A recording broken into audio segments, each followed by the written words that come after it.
नीलाम्भुजश्यामलकोमलाङ्गं सीतासमारोपितवामभागं पाणौ महासायकचारुचापं नमामि रामं रघुवंशनाथम्। आइए श्री राम कथा को हम प्रारंभ करें। प्रभु श्री राम की वन गमन की यात्रा की चर्चा हम लोग लगातार लंबे समय से कर रहे हैं। पिछले भाग में अरण्य कांड में भगवान राम ने अपने अनुज लक्ष्मण को जो ज्ञान दिया, उस ज्ञान की चर्चा भी हम लोगों ने करी है। भगवान श्री राम के चरित्र के माध्यम से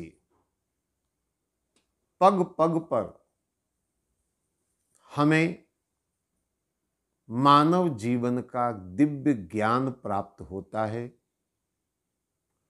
प्रभु राम के चरित्र से जीवन को संवारने की शिक्षा हमें प्राप्त होती है और इसीलिए राम का चरित्र हर काल हर युग में प्रासंगिक है, मानवता के लिए प्रेरणादायक है। भगवान राम के चरित्र को थोड़ा हम और आगे बढ़ाएं। कथा में आप सब जानते हैं, भगवान चित्रकूट से प्रस्थान करने के बाद अब पंचवटी में पहुंच जाते हैं और पंचवटी में भगवान निवास करते हैं। और यहीं से राम कथा में एक मोड़ आता है और जैसा कि आप जानते हैं, गोस्वामी श्री तुलसीदास जी ने रामचरित्र मानस में लिखा, सूप नखा रावण के बहनी, दुष्ट हृदय दारुण जस अहनी। और पंचवटी सो गई एक बारा, देख विकल भय जुगल कुमारा। यहां पर शूर्पनखा का आगमन होता है, शूर्पनखा का कथा में प्रवेश होता है। और आप सब अच्छी तरह से जानते हैं कि शूर्पनखा के आगमन के बाद ही भगवान राम का पहले खरदूषण से युद्ध हुआ, सीता हरण हुआ और राम रावण का युद्ध भी हुआ। तो इन सारी घटनाओं का श्री गणेश अगर हो रहा है तो शूर्पनखा प्रसंग से हो रहा है। शूर्पनखा की बात करते समय एक सबसे महत्वपूर्ण जो बात मेरे मन में आती वो ये है कि प्रभु श्री राम का राम के चरित्र में 3 महिलाओं ने विरोध किया मुख्यतः। और ये 3 विरोध किस किस ने किया? सबसे पहला विरोध ताड़का का हुआ। ताड़का ने भगवान का सामना किया, विरोध किया और भगवान ने ताड़का का वध किया। दूसरा भगवान राम का विरोध किया कुब्जा ने। आप सब जानते हैं, कैकेयी तो मात्र एक मोहरा थी, असली तो मंथरा थी जिसने भगवान राम का विरोध किया। और तीसरी नारी के रूप में आती है शूर्पनखा, जिसने पहले तो विवाह का प्रस्ताव रखा, जब भगवान राम ने स्वीकार नहीं किया तो विरोध किया, विद्रोह किया और इस विरोध और विद्रोह की आग खरदूषण और रावण तक पहुंची। तो ये 3 नारियों का चरित्र हमें दिखाई देता है। और केवल इन तीन का चरित्र देखने से काम नहीं चलेगा, थोड़ा सा हमें आगे और विश्लेषण करना होगा। अगर आप देखें, ताड़का आई किस समय? जब भगवान राम यज्ञ रक्षा के लिए जा रहे थे। और यज्ञ को हमारे यहां कर्म कांड माना जाता है। वेदों में जहां यज्ञ के मंत्र हैं, उस भाग को कर्म कांड का भाग कहा जाता है। तो यज्ञ कर्म का एक अभिन्न अंग है। और यहां पर आती है ताड़का। इसका मतलब यह कहा जा सकता है कि ताड़का कर्म मार्ग में बाधक है। उसके बाद देखिए मंथरा। मंथरा ने ऐसे समय में विद्रोह किया जब राम राज्य की स्थापना हो रही थी। और राम राज्य का अर्थ अंत में आप उत्तरकांड में पाते हैं, देहिक देविक भौतिक तापा, राम राज नहीं काहू ही व्यापा। सभी प्रकार के ताप और संताप मिट जाते हैं और राम राज्य की स्थापना का यह स्वरूप, इस संकेत है, ये ज्ञान की साधना में बाधा है, क्योंकि राम को ज्ञान स्वरूप कहा गया है। सानुज सीय समेत प्रभु राजत परन कुटीर, और भगति ज्ञान वैराग्य जन सोहत धरे शरीर। राम ज्ञान स्वरूप है और राम के राज्य में बाधा अर्थात ज्ञान में बाधा है। एक और बात मैं आपको बता दूं, जहां ज्ञान परिपूर्ण होता है वहां व्यक्ति के अंतर का भेदभाव समाप्त हो जाता है। और मंथरा का पूरा चरित्र भेदभाव का है। भरत राजा बने, राम नहीं, ये भेद। न तो महाराज दशरथ के मन में ये भेद, वो स्वयं कहते हैं मोरे राम भरत दुई आंखी, मेरे लिए कोई अंतर नहीं दोनों में। केवल मंथरा की भेद बुद्धि इस ज्ञान का विरोध करती है, ज्ञान में बाधक बनती। तो ताड़का है कर्म मार्ग की बाधा, मंथरा है ज्ञान मार्ग की बाधा, और शूर्पणखा जिसकी हम आज चर्चा करने जा रहे हैं, यह है भक्ति मार्ग की बाधा।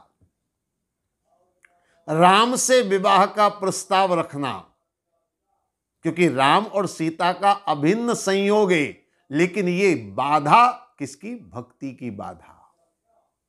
वाल्मीकि रामायण में तो यहां तक वर्णन आता है कि शूर्पणखा ने सीता पर हमला किया।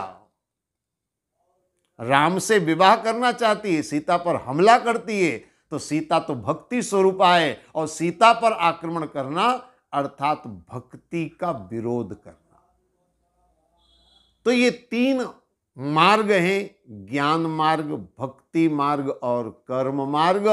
और ये तीन मार्ग की तीन बाधाएं हैं, और भगवान राम का चरित्र इन तीनों बाधाओं पर विजय प्राप्त करता है।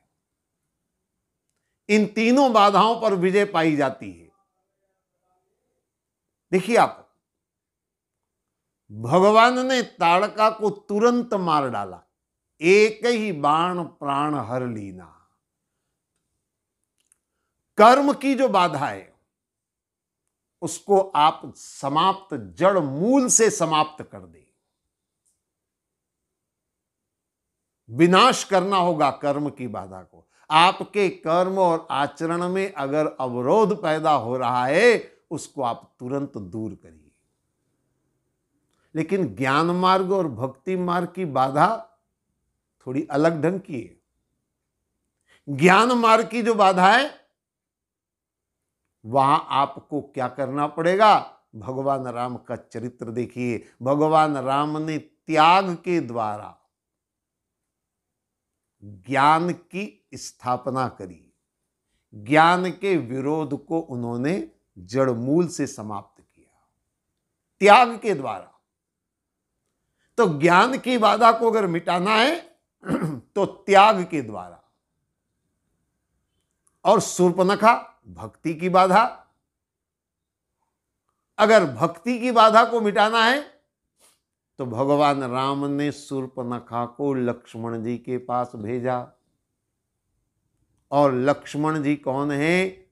तुलसीदास जी की पंक्ति वो बार बार मुझे दोहरानी पड़ती है, जिसमें भगवान राम को ज्ञान, सीता को भक्ति और लक्ष्मण को वैराग्य माना है।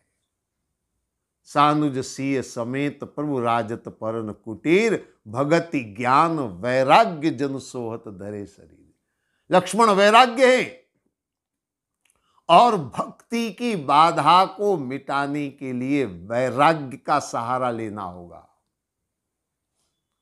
क्योंकि वैराग्य से जहां दूर हुए आसक्ति आएगी, और जहां आसक्ति होगी वहां भक्ति मार्ग में बाधाएं आएंगी। इसलिए भक्ति मार्ग में वैराग्य चाहिए, ज्ञान मार्ग में त्याग चाहिए, और कर्म मार्ग में कठोरता से निर्णय लेकर समाप्ति का कार्य करना होगा।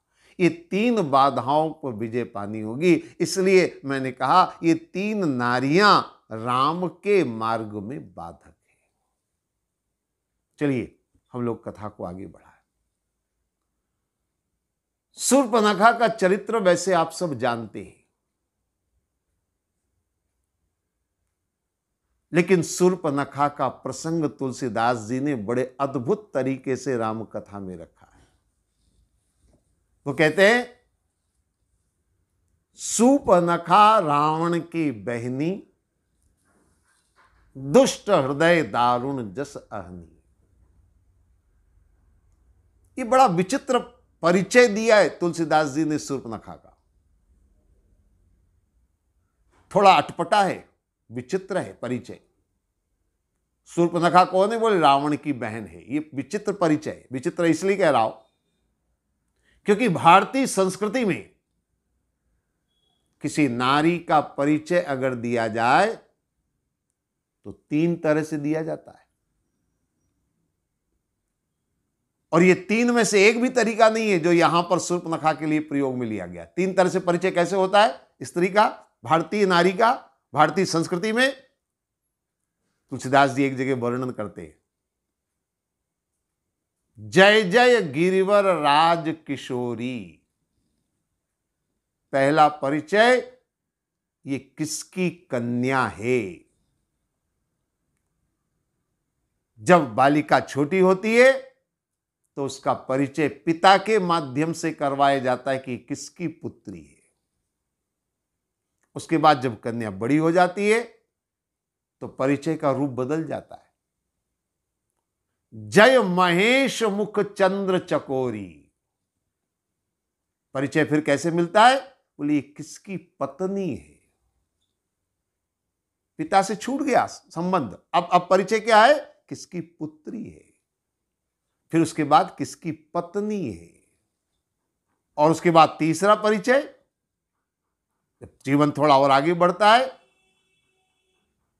तो तुलसीदास जी लिखते हैं, जय गज बदन षडानन माता। ये तीसरा नारी का परिचय है, ये किसकी माता है। पहले पिता के द्वारा परिचय होता है कन्या का, फिर पति के द्वारा परिचय होता है नारी का, फिर उसके बाद संतान के नाम से परिचय होता है, ये किसकी माता है।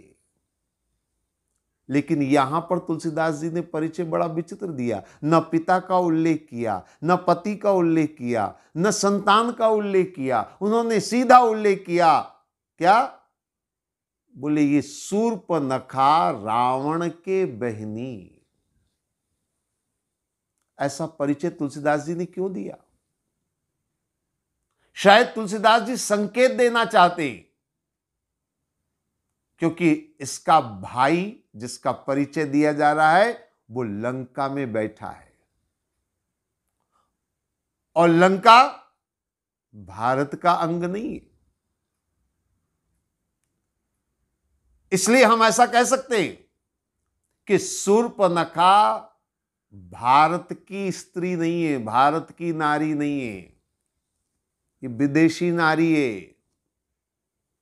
और इसीलिए तुलसीदास जी ने भारतीय संस्कृति के अनुसार परिचय नहीं दिया कि किसकी कन्या है, किसकी पत्नी है, किसकी माता है। उन्होंने परिचय दिया ये किसकी बहन है, क्योंकि ये पाश्चात्य देश की नारी है, भारत के बाहर की नारी है। भारतीय संस्कृति इसके साथ अनुकूल नहीं है, इसलिए उन्होंने परिचय दिया ये रावण की बहन है।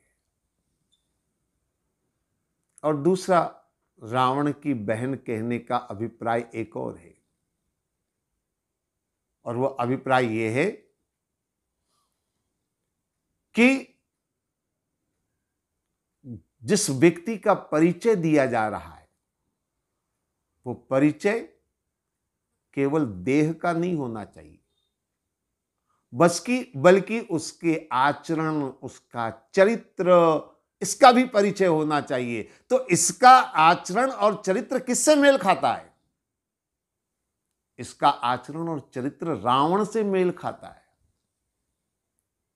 इसलिए खरदूषण की बहन भी नहीं कहा है, रावण की बहन कहा है, क्योंकि इसके आचरण और इसका चरित्र रावण से मेल खाता है। कैसे? आप याद करिए रावण का चरित्र कैसा है। रावण का चरित्र देव यक्ष गंधर्व नर किन्नर नारी कुमारी और जीत बरी निज बाहुबल बहु सुंदर बर नारी। देव यक्ष गंधर्व सभी लोकों में रावण ने हमला किया, और जहां जो सुंदर स्त्री मिली उसको अपना लिया, उसे अपनी पत्नी बनाया, दासी बनाया, लेकिन स्त्री को नहीं छोड़ा। ये वासना रावण के अंदर। और शूर्पणखा का यहां जो चरित्र है वो चरित्र वासनामय चरित्र है, जो राम से विवाह का प्रस्ताव राम के विवाह का प्रस्ताव रखती है, राम से विवाह करना चाहती है, लक्ष्मण के साथ भी विवाह करने को तैयार हो जाती है। ये वासनामय चरित्र है, और इसलिए तुलसीदास जी ने कहा ये वासना का जो कैरेक्टर है ये इसके भाई से मेल खाता है, और इसलिए उन्होंने परिचय दिया शूर्पणखा कौन है? बोलिए रावण के बहनी, ये रावण की बहन है। तो बड़ा विचित्र परिचय शूर्पणखा का। और पंचवटी सो गई एक बारा, देख बिकल भई जुगल कुमारा। दोनों राजकुमारों को देखा, अति सुंदर राजकुमारों को, व्याकुल हो गई पाने को। रुचिर रूप धरी, उसने अपना सुंदर रूप बनाया, आसुरी रूप त्यागा और पहुंच गई। और पहुंच करके भगवान राम से क्या कहती शूर्पणखा? बड़ी विचित्र बात कहती है। शूर्पणखा कहती है तो सम पुरुष न मौसम नारी,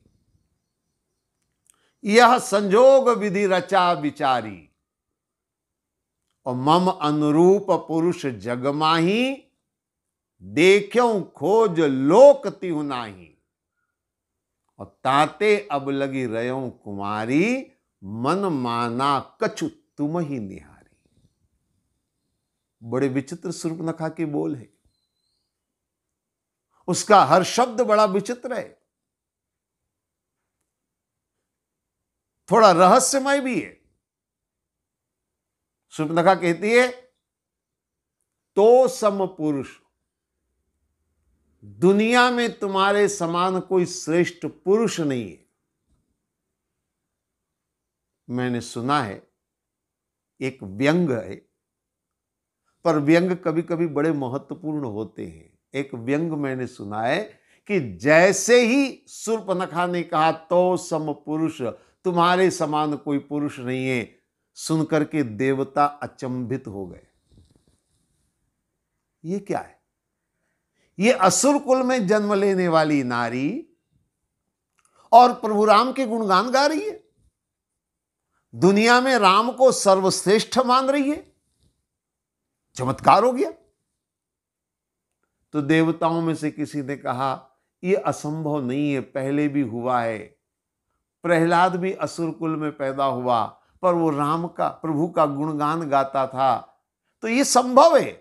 असुर कुल में पैदा होने वाले भी प्रभु भक्त हो सकते हैं, तो हो सकता है ये भी प्रभु भक्त हो। और इसीलिए कह रही है तो सम पुरुष, तुम्हारे समान कोई पुरुष नहीं है। हाँ, इसका मतलब ये जरूर है कि ये असुर कुल में पैदा हुई है, लेकिन है प्रभु की भक्त। तो देवताओं ने सोचा क्या करना चाहिए हमें। अक्सर आपने कथाओं में सुना होगा कि देवता लोग जब प्रसन्न हो जाते हैं तो अक्सर फूल बरसाते। शूर्पणखा की बात से देवता बड़े प्रसन्न हुए, ओहो असुर कुल में पैदा हो गई ऐसी भक्त, अब तो असुर कुल का उद्धार हो जाएगा। तो देवताओं ने सोचा पुष्प वृष्टि करनी चाहिए ऐसे अवसर पर। तो सारे देवता फूल लेकर फूल बरसाने को तत्पर हुए, पर जैसे ही फूल बरसाने को आगे बढ़े, शूर्पणखा का अगला वचन सुनाई दिया। अगला वचन क्या था? बोले नमोसम नारी, मेरे समान दुनिया में कोई नारी भी नहीं है। देवताओं के हाथ के फूल हाथ में रह गए। देवताओं ने कहा कुछ गड़बड़ है। क्या गड़बड़ है? क्योंकि भक्त हमेशा भगवान की प्रशंसा करता है, अपनी कभी नहीं करता है, अपनी तारीफ नहीं करता है। बल्कि सच्चा भक्त तो अपना नाम भी उजागर नहीं करता है। सच्चे भक्त वो होते हैं। और ये तो कह रही है दुनिया में मेरे समान कोई नारी नहीं है। ये भक्त नहीं हो सकती, ये भक्ति का लक्षण नहीं है। भक्त हमेशा भगवान का सम्मान, भगवान की जय जयकार, ये तो अपनी जय जयकार चाहती है, अपना सम्मान चाहती है, अपने को श्रेष्ठ बता रही है दुनिया में। तो समझ गए देवता ये भक्त नहीं है। हाथ के फूल हाथ में रह गए, वापस लौटने लग गए कि अच्छा हुआ हमने फूल नहीं बरसाए, गलती हो जाती। लेकिन जब देवता लौट रहे थे तो शूर्पणखा का अगला वचन उनके कान में पड़ा। कौन सा अगला वचन? आगे शूर्पणखा कहती है यह संजोग विधि रचा विचारी। राम और शूर्पणखा का संयोग विधि अर्थात ब्रह्मा जी ने रचा है। सुनकर के देवताओं का माथा ठनका। ये तो बड़ी कमाल की बात कर रही है भाई। राम और सीता का संयोग रचा, ये तो बात समझ में आती है, ये तो प्रामाणिक बात है। लेकिन राम और शूर्पणखा का संयोग, और वो भी विधाता ने रचा है। देवताओं को समझ में नहीं आई बात। देवता दौड़े दौड़े ब्रह्मा जी के पास गए। ब्रह्मा जी इसका महाराज महाराज आप एक बात बताइए, क्या आपने राम और शूर्पणखा का भी कोई संयोग रचा है? ब्रह्मा जी ने कहा ऐसा मुझे कुछ याद नहीं आ रहा है। देवताओं में से किसी ने कानाफूसी करी, ब्रह्मा जी शायद बूढ़े हो गए हैं और बुढ़ापे में अक्सर याददाश्त चली जाती है, इनकी याददाश्त ठीक है कि नहीं है, ऐसा संयोग रच तो नहीं डाला इन्होंने, वरना अनर्थ हो जाएगा। भक्त और भगवान का संयोग तो जरूर अच्छा माना जाता है, लेकिन एक आसुरी प्रवृत्ति का भगवान से संयोग क्या हो सकता है? तो देवताओं ने ब्रह्मा जी से कहा आप फिर से विचार करिए, आप थोड़ा सोच करके बताइए ये वास्तव में ऐसा संयोग, क्योंकि शूर्पणखा कह रही है, बड़ी दावे के साथ कह रही है। तो देवताओं ने कहा इसकी खोजबीन होनी चाहिए। और आपको आश्चर्य की बात बताऊं, जब देवताओं ने खोजबीन करी तो देवताओं ने इस बात को स्वीकार किया कि वास्तव में ब्रह्मा जी ने भगवान राम और शूर्पणखा का संयोग रचा है। सुनकर आपको अचंभा हो रहा होगा, ये राम और शूर्पणखा का संयोग, लेकिन ये संयोग कैसा है? संजोग कोई शादी वाला संजोग नहीं है। यहां पर ये संजोग कैसा है मैं आपको बता दूं। जब देवताओं ने इसके ऊपर खोजबीन करी तो उन्हें पता चला, और पता क्या चला? बोले पुरुषों में एकमात्र राम ऐसे पुरुष हैं जिन्होंने प्रतिज्ञा करी, निश्चरहीन करो मैं भुज उठाय प्रण कीन। असुरों के सर्वनाश की प्रतिज्ञा एकमात्र पुरुषों में राम ने करी है, और स्त्रियों में एकमात्र शूर्पणखा ने प्रतिज्ञा करी कि मैं असुरों का सर्वनाश करवाऊंगी। ऐसी प्रतिज्ञा शूर्पणखा ने कब करी? तो शास्त्रों में वर्णन आता है। एक बार रावण ने हमला किया, एक असुर समूह जो रावण को अपना स्वामी मानने को तैयार नहीं था, उसके ऊपर रावण ने हमला किया, और उस हमले में शूर्पणखा का पति विद्युत जिह्वा धोखे से मारा गया। तो शूर्पणखा का पति विद्युत जिह्वा की जब धोखे से हत्या हुई और शूर्पणखा को पता चला कि रावण ने वध किया है, और केवल इसलिए कि असुरों के साम्राज्य को स्थापित करने में कोई चुनौती देने वाला न मिले, तो शूर्पणखा ने उस समय क्रोध और आवेश में प्रतिज्ञा करी कि मैं असुरों का सर्वनाश करवाऊंगी। तो यह संयोग ही नहीं तो और क्या है कि पुरुषों में एकमात्र राम ऐसे पुरुष हैं जिन्होंने सर्वनाश की प्रतिज्ञा करी, स्त्रियों में एकमात्र शूर्पणखा है जिसने सर्वनाश की प्रतिज्ञा करी, और इसलिए ये संयोग, और ये बड़ा अद्भुत संयोग है। देवताओं की जिज्ञासा शांत हुई। ठीक कह रही है शूर्पणखा, ये संयोग विधि रचा विचारी, बहुत सोच विचार करके संयोग रचा है। राम के अलावा कोई दूसरा पुरुष नहीं जो असुरों का सर्वनाश करे, शूर्पणखा के अलावा कोई दूसरी स्त्री नहीं है जो सर्वनाश करवाने के लिए संकल्पित हो। और आप देखिए कथाओं को, शूर्पणखा के माध्यम से ही असुरों का सर्वनाश हुआ। सबसे पहले खरदूषण का वध हुआ, क्योंकि शूर्पणखा पहले खरदूषण के पास गई, आगे कथा आएगी हम और बात करेंगे। उसके बाद शूर्पणखा रावण के पास गई, रावण के राज्य का सर्वनाश हुआ। तो शूर्पणखा माध्यम बनी है असुरों के सर्वनाश की, और इसलिए शूर्पणखा कहती है तो सम पुरुष न मोह सम नारी, और यह संजोग विधि रचा विचारी। तो शूर्पणखा का ये जो चरित्र है बड़ा अद्भुत चरित्र है, उसकी बातें बड़ी विचित्र है, उसका चरित्र बड़ा विचित्र है, लेकिन सारी बातें एक साथ आज कर पाना संभव नहीं है। तो हम लोग शूर्पणखा के चरित्र को क्रमशः आगे बढ़ाएंगे और आगे उसकी और चर्चा करेंगे। आज इतना ही। ओम सर्वे भवन्तु सुखिनः, सर्वे सन्तु निरामया, सर्वे भद्राणि पश्यन्तु, माँ कश्चित् दुःख भाग् भवेत्। ओम शांति शांति शांति।